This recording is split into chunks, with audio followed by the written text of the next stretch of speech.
The contract for the next batch of 180 Korean K2 tanks will not be signed in early September, contrary to what Poland's defense ministry chief said not long ago. The production of the vehicles in Poland, which was arranged by the Law and Justice government, is also in question. The armaments agency, which is subordinate to the defense ministry, argues that there is no problem. We would like to inform you that the just negotiated second contract for the purchase of the next batch of K2 tanks, as well as their Polonization and production in Poland, is not in jeopardy. That's what the head of this agency has been saying for a long time. Successively, all the contracts that were previously in the plans are being signed. Believe me, the armaments agency is doing its best to act at such a pace of smooth operation, adequate to any threats. So much for the fact that according to the provisions of the framework contracts for the K2 tanks, signed back when Minister Błaszczak was still in office, the current leadership of the ministry should have signed executive contracts by the end of June. By June of this year, everything should have been finalized and these contracts should have been concluded.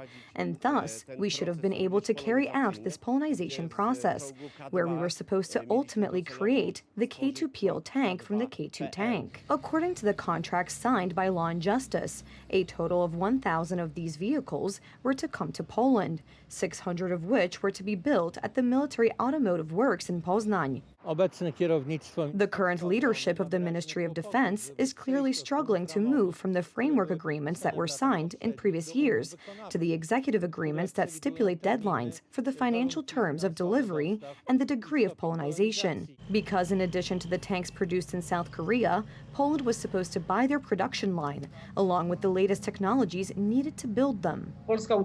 Poland lost the production capacity of tanks, and today, after many, many years, we can regain this capacity. This cooperation with the Korean side gave this opportunity. However, Tusk's coalition, even before taking power, from the beginning strongly criticized the purchases agreed by Law and Justice with the United States and South Korea. The arms industry is swamped with orders everywhere, including the United States, South Korea, and Europe. Therefore, it was a huge achievement of the United Right and Minister Mariusz Błaszczak that they managed to get this Korean direction up and running. However, this does not mean that the Koreans will wait indefinitely. It seems that one of the reasons for the problems with the purchase of Korean tanks may be the shortfalls in the state budget since the new government took over. There is simply not enough money in the Ministry of Defense. Donald Tusk brags allegedly about a record defense budget, but in fact, that budget is only on paper. The question is whether the reasons for the delays in the implementation of arms contracts with the South Koreans and Americans were not caused by Donald Tusk's change in political alliances. The idea seems to have returned in Berlin that it is, after all, worthwhile and possible to get along with Russia.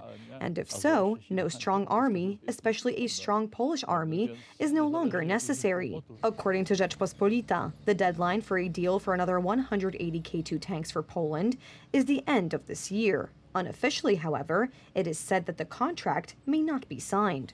Radosław Jankiewicz, Republika.